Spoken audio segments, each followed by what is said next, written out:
Alrighty guys, welcome back. So, pardon the paper and all that stuff. Me and my wife are in the process of painting the room, turning our apartment from a dark brown cave to a light colored loft. It's much nicer. It's a lot nicer. It was kind of depressing a little dark.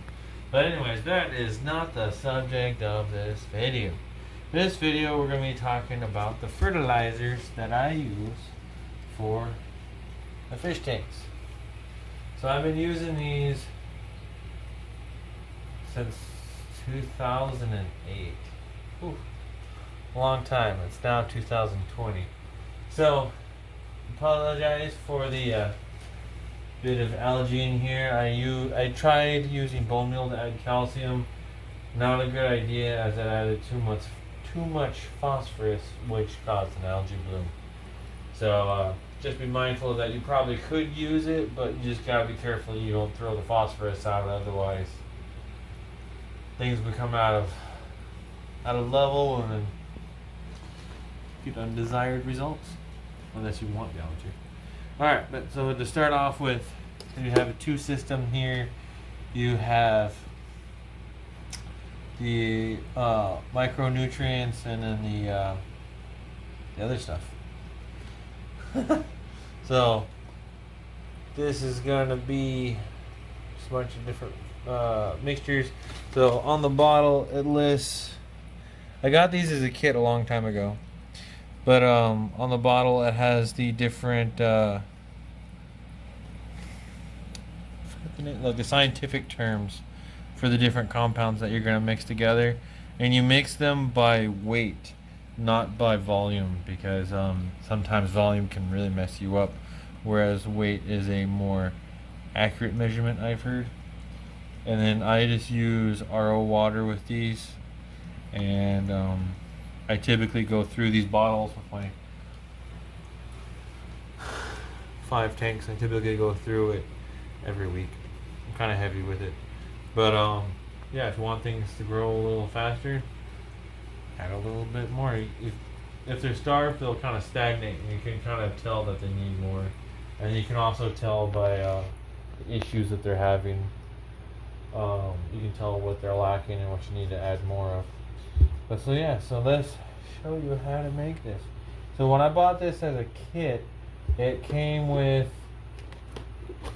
all the stuff for this bottle and this bottle, and then it also came with a bag of plantex. My plantex, which was micronutrients, ran out, and then now the company had a new version of the plantex.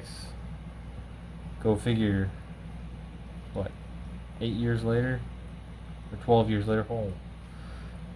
So yes, now it's plantex CSM plus B, and so they just added a few more things to it, and these are all the different nutrients that are inside it. Sorry, it's not really showing it up on the camera. They're printing black letters on super dark is not the greatest, but yeah.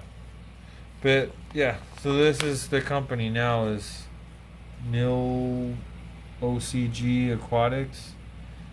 I got it on Amazon. I'll link it in the description. And then used to be Greenleaf Aquariums. But yeah. But anyways, guys, so you get yourself a scale and you tear it with the device you're going to measure with. I'm just going to use this Dixie cup here. So once we tear that down to 0, we'll start off with the plantex. I'll just show you how to get started. So with the plantex, you need 40 grams. So we're gonna grab 40 grams here. I need to be able to see how much I put in.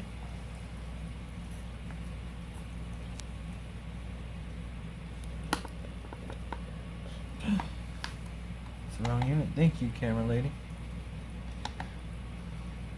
So we got 7 grams. We want 40.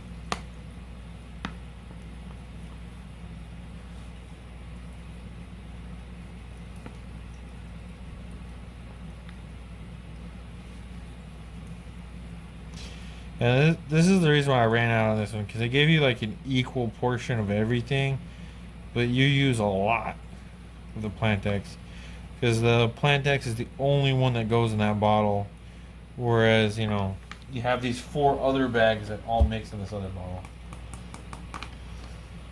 All right, so take a little mountain of dust. I usually add the powder first and then add the water, because if you fill it all the way up and then you add the dust, it's going to overflow. So it's easier to add the dust and then add the water, or I guess technically the salts. And then with the Dixie cup, I just put a bend in it with my fingers and then just pour it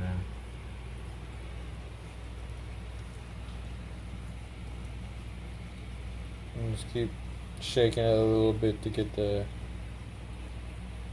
stuff to fall in. Come on.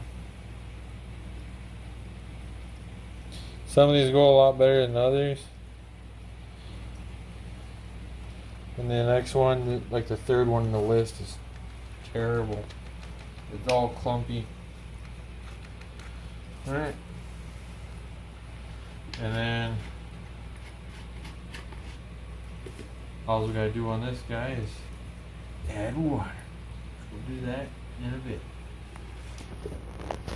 That one I always put them to the opposite side once I'm done with it.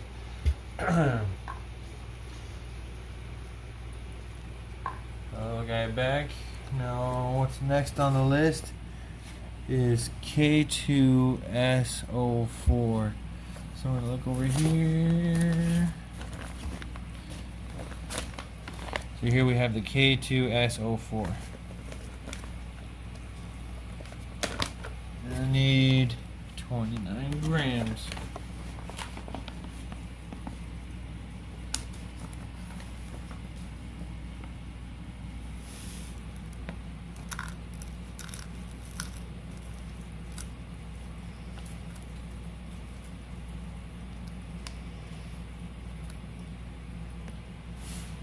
We want a little bit over.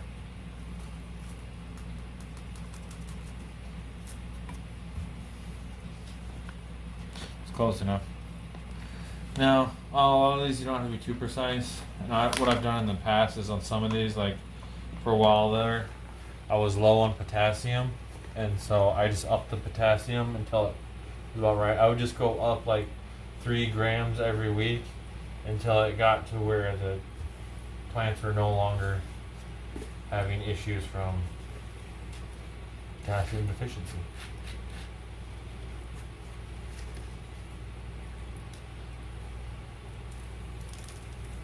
And then to find what your plants are lacking, you can easily just look it up as just Google plant deficiencies. You can do like plant deficiency graphs, and there's some pretty nice.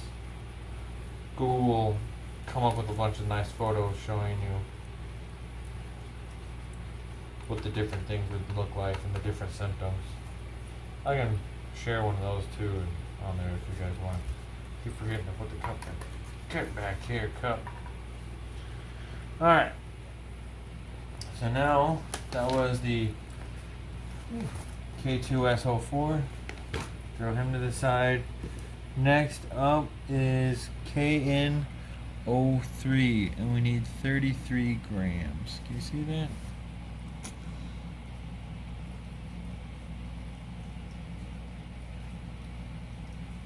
Oh well, we'll put a still shot of this on there.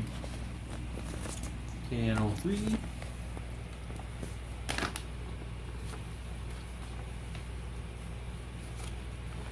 Forget I didn't see. Ooh.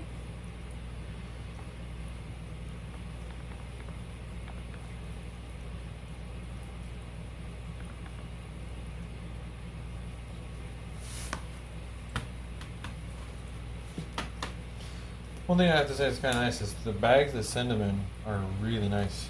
I mean, I've had this since 2012, and the bag's pretty good condition. So a little disclaimer, I did buy these 12 years ago, and I am using these now. Using both bottles, like emptying them every week to every 2 weeks. But I stopped keeping fish for a while, so these kind of sat around for a while. Hopefully they haven't expired, but they still seem to work. So.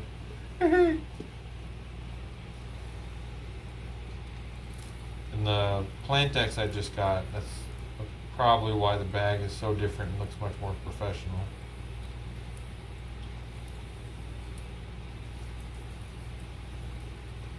This is just the same thing, just pinching the cup, shaking the cup. Alright, so that was KNO3 on the side, and then next up we have KH2PO4, just 3 grams. This is monopotassium phosphate.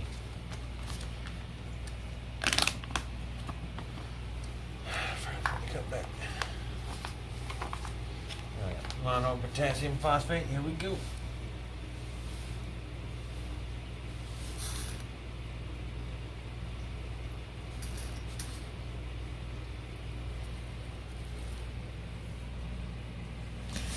Grams.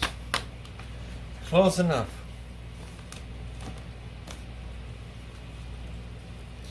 Here we go again.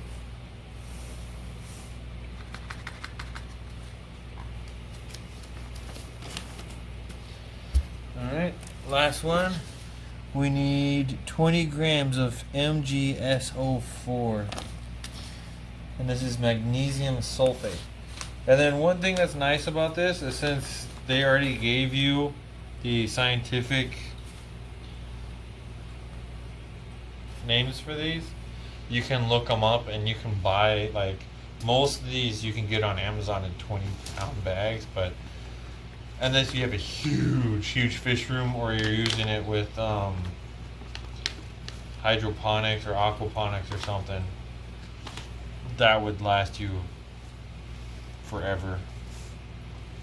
Probably that'd be way too much. You can also buy in smaller quantities, but like these guys are pretty good. But and this is the really annoying one. This stuff just clumps like snow. Probably make good fake snow, as long as it's not poisonous in large quantities. I'm not a chemist, I have no idea. All I can tell you is don't ingest this stuff. And then, like, this is tiny amounts, and as an example, you're gonna put what is this? You're gonna put 500 milliliters in here, and then you dose 1 milliliter per 10 gallons. So that's only 5 milliliters per, like, a 50-gallon tank. You only put 5 milligrams in there. So, a lot. This little tiny bit of stuff goes a long way. It's a lot cheaper than buying pre-mixed stuff. It's kind of a pain to mix it yourself, but boy howdy is it cheaper.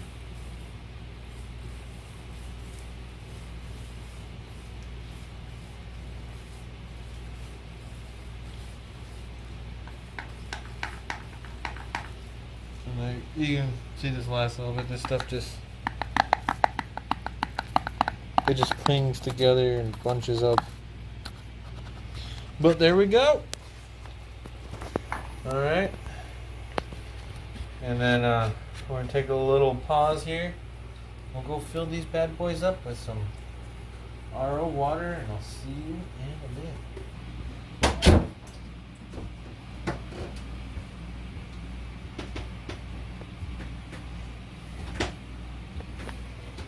Alrighty guys, so to get your water in there, you can shake them up.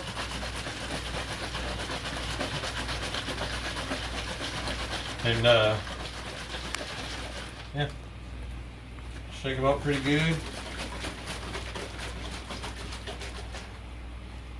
These bottles are pretty nice for the dosing because all you have to do is I just have it color coded, so I put it in on the white cap and then take it out on the black cap. So I'll show you how to dose it. Typically you want to put it in the moving water column so it doesn't just overdose one spot. And then you're just going to it's measured out here on one side. Might not be able to see, but one side has ounces, or ½ ounce and 1 ounce. And then the other side is milliliters. 5 milliliters, 15 milliliters, and 30 milliliters.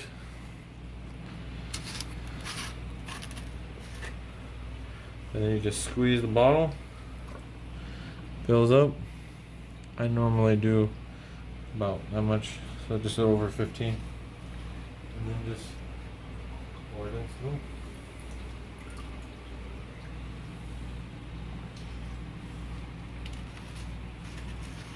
And my fish normally attack it because I think I'm feeding them, but I've never had any adverse effects from it. I mean, one of these fish in here I've had since 2014. This guy right here, this is a tetra. It's pretty old, but he's doing fine. But yeah, this is the same on the plantex. Just squeeze it.